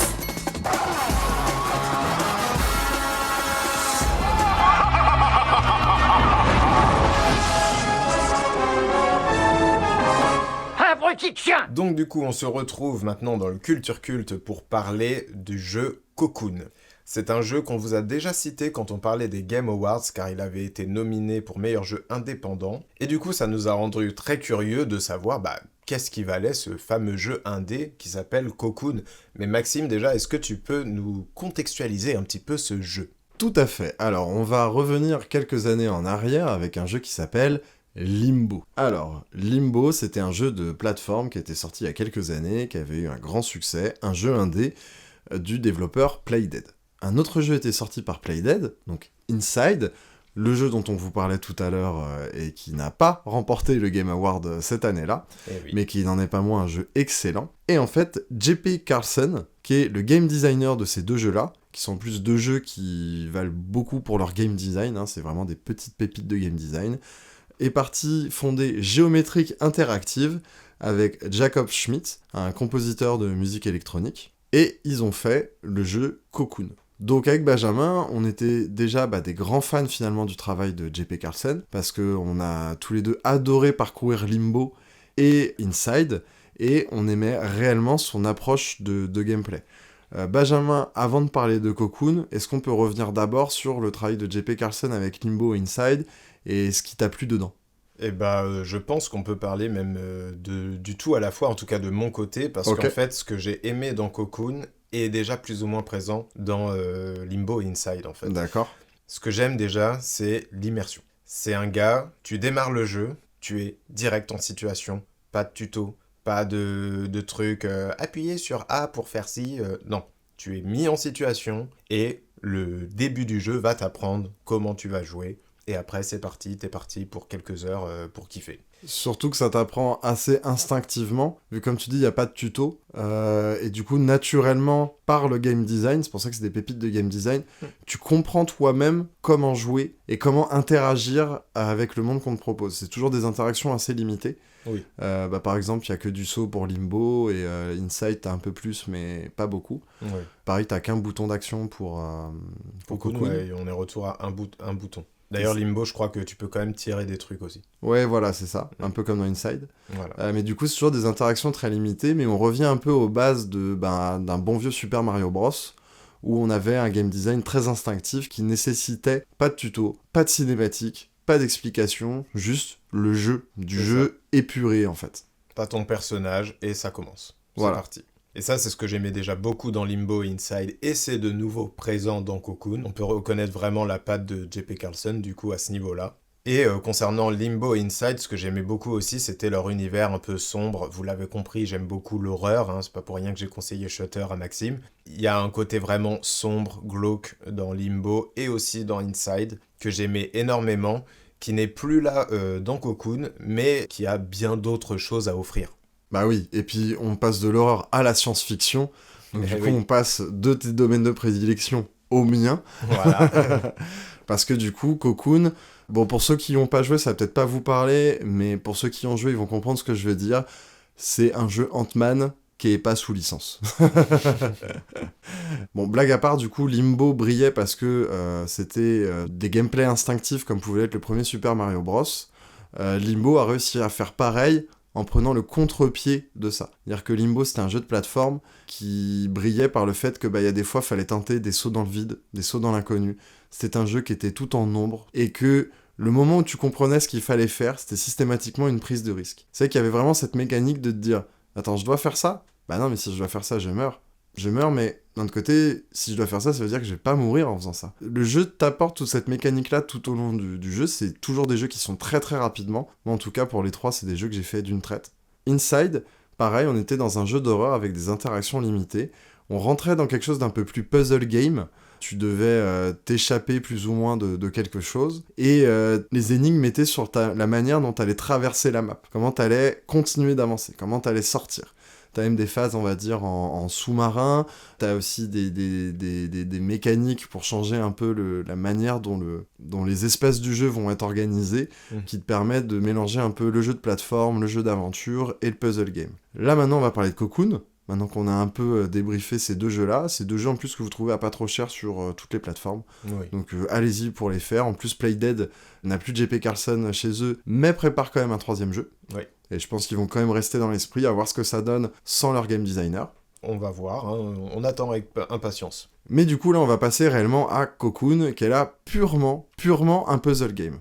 Il y a quand même un peu de jeu d'aventure, hein, mais on est quand même clairement sur un puzzle game. Alors, comment vous parler du concept de Cocoon ? On va essayer, tout du moins. Ouais, on vous conseille, en même temps que vous nous écoutez, peut-être de lancer le trailer du jeu pour comprendre nos propos à partir de maintenant, parce que c'est difficile à expliquer et on ne pourra pas faire mieux que ce qu'on va vous faire là. En fait, on va traverser des environnements, et tous ces environnements-là vont comporter des énigmes pour pouvoir traverser l'environnement. Un peu comme dans Inside. Sauf que là, on est dans une espèce de 3D isométrique en vue du dessus. Au bout d'un moment, on va trouver une sorte de portail. Et en traversant ce portail, on va se rendre compte que le monde dans lequel on évoluait est compris dans une toute petite sphère qu'on peut porter sur notre dos. Du coup, le concept du jeu va consister à faire des allers-retours entre le monde extérieur et la sphère. Et après, on va même trouver d'autres sphères pour pouvoir aller dans d'autres mondes. Et après, le jeu va complètement jouer sur ce système de portail et qui va créer ces énigmes à partir de chaque monde va avoir ses règles, chaque sphère va avoir ses pouvoirs. Et du coup, on va jouer un peu là-dessus sur des casse-têtes qui vont remettre en question un peu la manière dont on va spatialiser le jeu, la manière dont on va avoir un sens de l'orientation, et aussi la manière dont on va pouvoir utiliser ces sphères et ces mécaniques-là. En gros, c'est pour faire vraiment très simple, c'est l'infiniment grand et l'infiniment petit. Tu rentres dans une sphère, et dans cette sphère, tu peux rentrer dans une autre sphère, et chaque sphère est un univers. Voilà, c'est ça. Donc du coup, c'est vrai que c'est pas simple à expliquer, mais vu que c'est nouveau, on se retrouve face à des énigmes qu'on n'a jamais vues dans d'autres jeux vidéo, parce que le jeu sait très très bien utiliser son concept. Et là où Limbo et Inside avaient des concepts, on va dire, légers, mais très très bien exploités, avec Cocoon, on est sur de l'innovation totale. En plus, avec une direction artistique, comme je vous dis, vraiment planète opéra, on découvre des environnements, on les traverse, on les comprend, chaque environnement de chaque sphère est vraiment totalement différent. On évite en plus de rentrer bêtement dans la forêt, le désert, le monde de glace ou je sais pas quoi. On a vraiment des environnements très originaux. Ouais, mais il y a quand même ce côté-là, je trouve, oui. Dans les couleurs, dans les inspirations. Genre, on peut dire que le côté un peu jaune ressemble à Dune, par exemple, à des univers comme Dune, alors que le côté bleu, avec de l'eau, va faire un peu penser au marécage, là où Yoda entraîne Luke Skywalker, voilà, des trucs comme ça. On sent des inspirations, mais c'est vrai que visuellement, c'est hyper tape à l'œil, parce que c'est très minimaliste et très efficace, en fait. Exactement. Ça arrive à rester original, tout en étant dans des zones de confort, on va dire, d'environnement de jeux vidéo. pour toujours bien différencier les différents mondes. Donc du coup, c'est vrai que ces énigmes sont nouvelles, et c'est vrai que c'est un super bon puzzle game, quoi. Ça te brain bien le cerveau, quoi. Ah, complètement. Il y a des fois, on est face à une énigme, mais en fait, faut vraiment juste le temps de la conceptualiser, même pas de la comprendre. C'est vraiment de conceptualiser, vu qu'on fait des allers-retours dans des mondes avec système d'infiniment grand et d'infiniment petit. Il y a des fois, notre cerveau met du temps simplement à calculer ce qui se passe autour de nous, et à conceptualiser le monde, car forcément, la manière dont on envisage le monde va changer grâce à des rebondissements toujours de gameplay. Encore une fois, la narration ne se fait que par la manette ou le clavier, quoi, que par le gameplay du joueur, et c'est ce côté épuré du jeu vidéo, moi, que j'aime beaucoup, et qui est poussé vraiment à son paroxysme dans Cocoon. Complètement, et puis en plus, du coup, on a le gameplay qui se renouvelle beaucoup de fois dans le jeu, et en fait, ça nous demande du coup de vraiment défocus, c'est-à-dire qu'il faut prendre un pas de recul, comme quand on sort d'une sphère et qu'on sort d'un monde, il faut prendre ce pas de recul pour accepter le nouveau concept de gameplay en fait. Et c'est ça qui va faire qu'on est potentiellement de temps en temps un peu bloqué, mais on ne l'est jamais très longtemps, parce qu'il faut juste prendre ce pas de recul qui nous permet de dire « Ah oui, mais attends, quand je sors de la sphère, là je comprends un peu mieux où je peux aller, il faut que je mette plutôt cette sphère avant, etc. » Bon, vous comprenez rien quand je dis ça comme ça, mais si vous vous lancez dans le jeu, vous comprendrez ce que je veux dire, et c'est là que le jeu est très intelligent, c'est que le gameplay est évolutif jusqu'à la fin, et c'est un jeu très court, qui dure à peu près entre 4 et 5 heures, je dirais. C'est ça, ouais.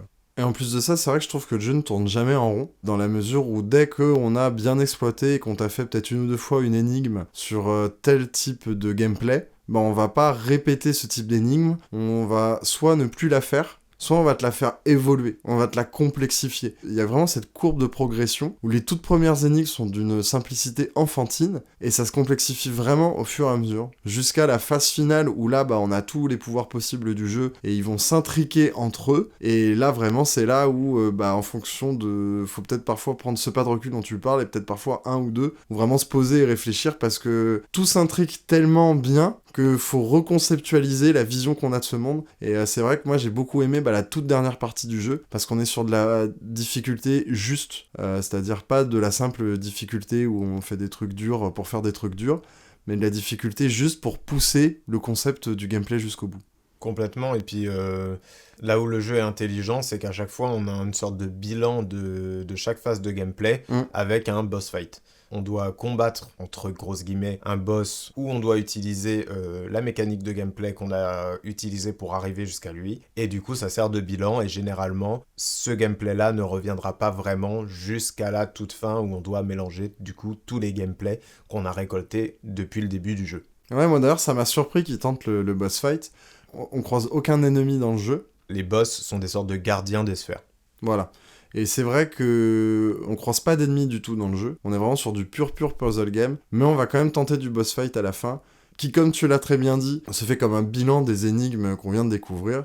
Et en plus, je trouve que le design des monstres est super original et plaisant à voir. Quand le monstre arrive, on est assez fasciné par la forme qu'il a, la mécanique qu'il va avoir. Et en plus, c'est des boss fights pas trop durs, pas trop faciles non plus. Histoire que le temps que tu comprennes, tu meurs quand même une ou deux fois. Sachant qu'en plus de ça, tu ne meurs jamais vraiment. Tu sors simplement de la sphère et tu dois re-rentrer. Donc du coup, on ne perd pas de temps avec du temps de chargement, avec du game over ou autre, mais on a quand même cette notion de non, on te sort de l'arène et tu dois revenir et recommencer le boss. Et ça, j'ai trouvé ça très intelligent, cette manière de ne jamais te laisser dans le game over et toujours de te laisser dans le jeu finalement. Ouais, c'est ça, et puis justement, cette façon de rentrer dans les sphères et d'en sortir, on n'a aucun temps de chargement, c'est vraiment très fluide, et ça, c'est hyper agréable à ressentir, c'est le genre de jeu qu'on n'aurait pas pu faire il y a une dizaine d'années en fait, on aurait été obligé de stopper tout ça, changer d'environnement avec un temps de chargement, et maintenant tout ça est possible, et Cocoon le montre bien.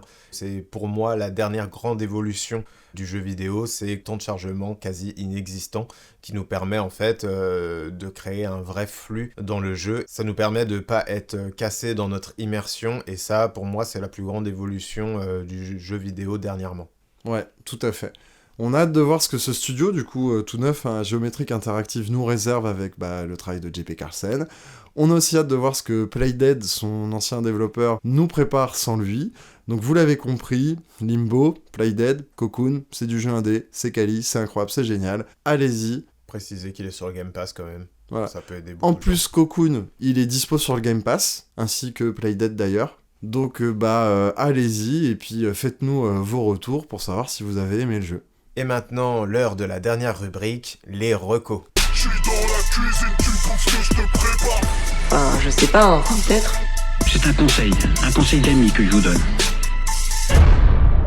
Juste avant, on tient à préciser que les nominations des Oscars et des Césars sont tombées, donc n'hésitez pas à aller les voir, car nous allons faire des live Twitch pour les Césars et pour les Oscars, donc n'hésitez pas à consulter les nominations, nous on vous fera nos pronostics au moment du live juste avant la cérémonie, et on pourra passer une bonne partie de la soirée et de la nuit pour les Oscars ensemble. Et évidemment, n'oubliez pas aussi que notre propre cérémonie, les Gaspards du cinéma, arrive très bientôt sur Twitch, on vous tient au courant sur les réseaux. Donc on va pouvoir partir sur les petites recos de fin d'épisode. Maxime, est-ce qu'il y a un petit truc que t'aimerais nous conseiller avant de nous quitter ? Bien sûr, et je vais innover pour la partie reco, car je vais vous conseiller du spectacle vivant. Pour l'instant, c'est réservé aux gens qui ont accès à la région parisienne. Au vu du succès du spectacle, j'ai pas de doute qu'il y ait peut-être une petite tournée qui soit prévue un jour ou l'autre. En tout cas, si vous avez l'occasion de monter sur Paris dans pas longtemps, prenez vos places et n'hésitez pas à aller découvrir la nouvelle version de Starmania. Alors, la représentation a lieu à la scène musicale, et là, il s'agit d'une toute nouvelle version de Starmania, qui est à la base un opéra rock. Alors, on connaît les chansons, SOS d'intérieur en détresse, Quand on arrive en ville, le blues du businessman, le monde est stone, voilà, bref, c'est vrai qu'il y a énormément de tubes qui sont issus de cet album, mais ces chansons-là ont un lien, elles viennent d'une histoire qui lie un peu toutes ces chansons, elles sont chantées par des personnages, et du coup, c'est l'occasion de découvrir cette histoire, et de découvrir le contexte de ces chansons-là au sein de l'œuvre de fiction qu'est Starmania. Le résumé, pour être bref, ça se passe dans le futur, dans une ville qui s'appelle Monopolis, espèce d'immense mégalopole qu'on peut voir dans les œuvres de science-fiction où le capitalisme a pris le pas sur toute la société, et on va suivre un groupe de rebelles qui va vouloir toucher et atteindre le pouvoir en place. Avec une galerie du coup de 8 personnages principaux qui vont tous s'entrecroiser et s'entremêler pour pouvoir créer cette histoire. Moi du coup je suis allé voir cette nouvelle mouture, je suis un grand fan de Starmania à la base, et j'ai pu découvrir du coup cette nouvelle version, qui est très bien modernisée, très bien réadaptée. D'ailleurs même au niveau de l'histoire a été un peu réarrangée pour être plus digeste, pour être plus efficace émotionnellement, et je vais pas trop vous en dire parce que visiblement la production veut pas trop montrer à quoi ressemble la mise en scène. Donc je vais juste vous la conseiller, vous dire d'y aller. Et en plus de ça, même si la partie histoire et opéra rock vous plaît un peu moins, vous aurez le plaisir de voir ces chansons chantées sur scène et réarrangées de manière moderne. Je pense que dans tous les cas, on passe un bon moment quand on va voir Starmania. Et je précise aussi que c'est un opéra rock et pas une comédie musicale. La nuance, c'est que dans un opéra rock, ça chante tout le temps. C'est-à-dire que même les phases dialoguées sont en chanson. Contrairement à une comédie musicale où il y a des phases dialoguées, on va dire, plus ou moins normalement. Donc voilà, soyez prévenus, moi je sais que j'ai des gens qui ont été un peu perturbés par ça, mais en attendant, c'est dans le titre opéra rock, mais c'est vrai qu'on a tendance à confondre un peu comédie musicale et opéra rock, donc je préfère faire la précision. De mon côté, on va rester dans la musique, mais moi je vais vous conseiller tout simplement un album. C'est l'album de Runa, Jafar, qui est sorti le 26 janvier, donc à l'heure où on enregistre, ça fait 2-3 jours. Et sachez qu'en 2-3 jours, je l'ai écouté déjà 5 fois. Ah, quand même. Ah oui, il m'a beaucoup plu. Donc c'est un album qui vient après Mobius, qui était déjà très prometteur. Avec cet album, Runa prouve un peu, il confirme en tout cas, qu'il est un des fers de lance de la new gen dans le rap. Voilà, c'est du rap français. À mon goût, c'est le meilleur grâce aux soins qu'il apporte au mix des morceaux. C'est vraiment rempli d'idées à chaque fois, il met beaucoup d'effets sur les voix, de la distorsion, sur les prods. On a aussi des silences qui donnent de la rythmique. C'est-à-dire qu'il se sert vraiment des blancs pour créer du rythme. Et ça, il n'y en a pas beaucoup qui le font, surtout dans le rap actuel. Je le trouve très fort là-dessus. C'est un artiste qui vient du label Sublime, c'est le label de DC's, c'est une de ses premières signatures. Et je pense que c'est la signature la plus prometteuse pour le futur à venir pour le rap français. Et en plus de cette technicité qu'il a, moi c'est un mec qui a une plume qui me touche énormément. Il a une attitude nonchalante, mais en même temps il est à cœur ouvert, quoi. quoi. Il est vraiment hypersensible, et ça fait de Runa, justement, un artiste unique dans le rap français actuel. Je vous conseille vraiment d'aller écouter son album, du coup c'est Jafar, et dites-moi si vous avez apprécié tout ça. Et voilà, c'est fini, l'épisode 5 est bouclé les amis. On espère que vous avez apprécié cet épisode, évidemment, comme tous les autres qu'on a déjà fait. Maxime, tu as kiffé ? Ouais, j'ai adoré. Alors on va se quitter, on se donne rendez-vous très bientôt du coup pour les Gaspard en live sur Twitch, pour regarder aussi la cérémonie des Césars et des Oscars, et bien sûr pour l'épisode 6 qui arrivera ensuite. Il est désormais l'heure pour nous de vous laisser, mais surtout n'oubliez pas, il n'y a pas de sous-culture. Allez, ciao! Si tu nous faisais plutôt un beau sourire en guise d'adieu. Serre-moi fort, Johnny. C'est le dernier rayon de soleil. Au revoir, président.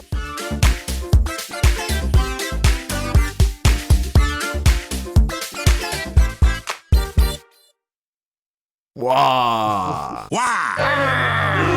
Bienvenue dans la French Dimension.